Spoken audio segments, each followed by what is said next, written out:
Magandang tanghali po mga kaibigan and welcome to our show. Alam niyo po ba mga kaibigan na dito sa Gintong Uhay ay napakasaya namin dahil nakaka-second season na tayo, hindi ba? Yes, tama.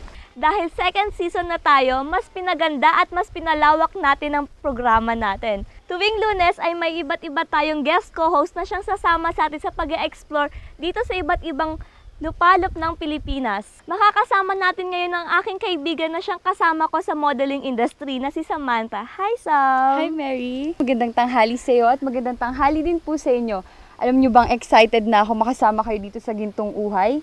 Bakit naman? Kasi napaka-espesyal daw ng programang ito ngayon dahil papasyalan natin ang isa sa pinaka-paboritong tourist destination spot dito sa bansa.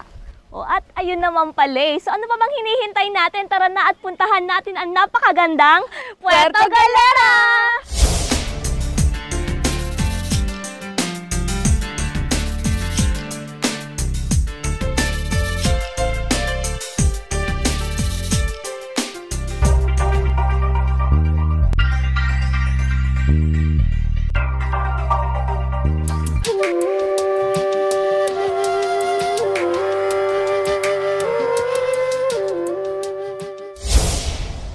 Alam nyo ba na ang Puerto Galera ay mayaman sa white sand beaches? Isa ito sa mga dahilan kung bakit dinarayo ito ng mga turista tuwing bakasyon. Kaya naman halipo kayo at samahan nyo po kami sa aming paglalakbay dito sa tinaguriang Pearl of the Island. Tara na!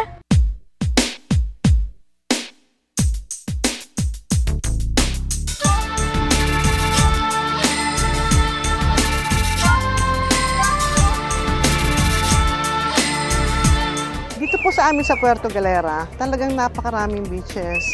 May pagmamalaki po namin ito. Yun po yung isa sa mga dahilan kung bakit dinarayo ng mga turista yung aming Puerto Galera, yung bayan ng Puerto Galera. We have pocket beaches, a lot of pocket beaches which are very unique in a way because it's still very virgin. Nandun yung kalinisan, nandun yung kaayusan, at we see to it that we maintain every beaches and every pocket beaches of Puerto Galera. Dito po sa amin, meron din kayong mga pinagmamalaking mga falls, cascades. Isa po ang Tamaraw Falls. Actually, napakalapit po sa poblacion area. It's around 15 kilometers from Puerto Galera, poblacion area. Ito po located along the highway and it stands at 432 feet above sea level. Pagbaba po doon sa baba, meron kami recreation hall, may comfort room, may dalawang swimming pools, all naturally made. At lahat po iyan mabibisita at pwedeng puntahan po ng lahat ng bumibisitang turista sa aming bayan. Ang Puerto Galera Bay po, ito po ay nanalo bilang one of the world's most beautiful bay in 2005 by the same association based in Vannes, France. Actually po, ito po ay 32nd all over the world, and we are third in Asia and only one in the Philippines. So isa po itong pinagmamalaki naming base sa aming bayan.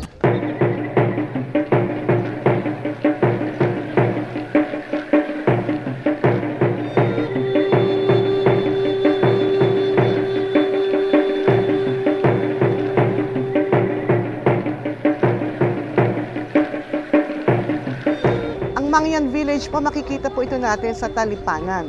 Isa po itong magandang komunidad sa pagkipagtulungan po ng ating pong mga mababait na si Don and Doña Jaime Subel.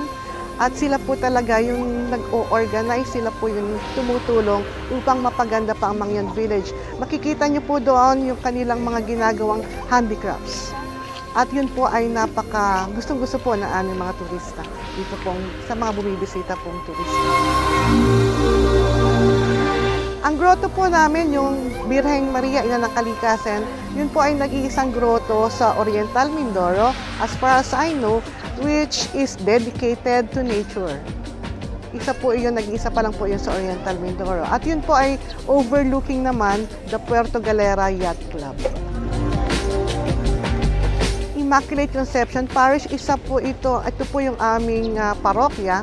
Ito po yung aming simbahan na nakalocate po sa poblacion area. Every December 8 po ang feast day ng Immaculate Conception. And also we have the Immaculate Conception Church which is located in the poblacion area.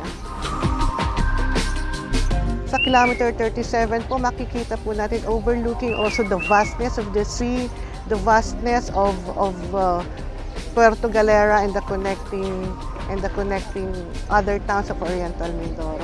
It's overlooking the entire sea of Oriental Mindoro. We would like to invite everybody.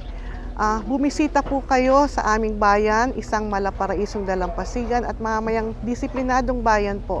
Ito po ay pinagmamalaki namin dito sa buong Pilipinas, not only here in the Philippines, but also around the world. We have the best of both worlds. We have the above and the under. We have the above because our mountains are rich. Our mountains are talagang plenty of greens. And we are proud of having the marine life of Puerto Galera because it is considered as located within the center of the world's richest marine biodiversity. So, bisita po kayo. Kami po ay nag-iimbita sa lahat po ng mga manonood. Sana po makita nyo po ang kagandahan ng aming bayan. O ano, nag-enjoy ba kayo sa ating paglalakbay? Marami pa kayong matutunghayan sa pagbabalik ng Gintong Uhay, Buhay at Paglalakbay! Talaga naman ang Puerto Galera ay napakaabalang bayan dito sa Oriental Mindoro, lalo na pag summer. Pero paano kaya nila napapanatili ang kaayusan at kagandahan ng lugar? Sam, huwag kang mag-alala, may kakilala akong makakatulong sa atin sa mga katanungan mo. Walang iba kundi si Puerto Galera Mayor Hubert Christopher Delor. Ang Puerto Galera actually ay nadiscobre taong 1574 ng mga Kastila. At ang pangalan ng galyon na sinakyan ng mga Kastilang ito ay San Miguel. Kaya nga ang Puerto Galera ay nagkaroon ng pangalan na Port of Galleon. Kasi ito ang unang dinaungan ng mga Kastila gamit ang galyon ni San Miguel. Likas na sa aming mga galeran ang pagiging disiplinado. At alam na nila na tuwing dumarating ang ganitong panahon ng Semana Santa o ang summer season, ay kailangan nilang maging abala sa pag-aayos ng ating mga dalampasigan, ang lahat ng mga tanawin para nga sa paghahanda namin sa Holy Week o yung pinakang peak season namin. Kaya nga lahat, alam na yan ng mga tao, simula sa mga bata, sa mga magulang, maging sa mga profesional na dapat ang Puerto Galera ay mapangalagaan namin at yan ay nagsisimula sa aming mga sarili. Nakikipag-usap muli kami sa ating mga stakeholders. Ini-involve natin ang komunidad para ang komunidad mismo ang siyang frontliners natin sa mga dalampasigan natin. Katulad ng sinabi ko, likas sa aming mga galeran ang pagiging disiplinado. At pagka may disiplina sa aming mga sarili, ang dali na eh. Lahat sumusunod, lahat alam ang gagawin, lahat united, lahat cooperative. So syempre kami sa local government, ang sa amin lamang ay ihanda o ipaalam sa mga tao o sa mga mamamayan, ganito tayo dapat, ganito ang ating gagawin, sama-sama tayo rito para pag dumating ang panahon na ganitong season, ang mga turista ay higit na maging masaya sa pagpunta nila dito sa ating bayan. Ang Puerto Galera ay una sa Asia na naging one of the most beautiful bays in the world. We are even first from Vietnam and China. Kaya isang prestigyosong award na pinangangalagaan natin. Hanggang sa ngayon at sa katunayan, ngayong darating na May, ay tatanggap muli tayo ng award sa Senegal, Africa. Dahil napanatili namin ang kagandahan nitong baybaying dagat namin. From 2005 to 2011, napanatili namin itong one of the most beautiful bays in the world. Sa ating mga frontliners, kailangan sila ay mayroong proper training. Sapagkat I always define tourism as service. So we will never have good tourism unless we're able to give the people or our tourists good service. So first and foremost yun, kailangan ang mga frontliners natin ay professional. Hindi man sila tapos ng 4 na taong degree o kurso, at least mayroon silang proper training with regard to, for example, tour guiding, sa massage therapy, or yung ating mga bartenders, yung ating front desk, yung sa reception, and etc. etc. Even our boatmen, kailangan sila, yung kanilang character, the way they present themselves, kailangan maayos din. Yung ating mga bangkero, ang ating mga tricycle drivers, kailangan marunong silang makipag-usap sa ating mga turista. So, ito ay sinasagawa natin sa loob ng 1 taon. So, lahat ng mga taong na-involved sa turismo, meron yung training na hinahandle ng ating tourism officer. Katulong na rin dyan ang ating environmental officer para kanya-kanyang departamento yan.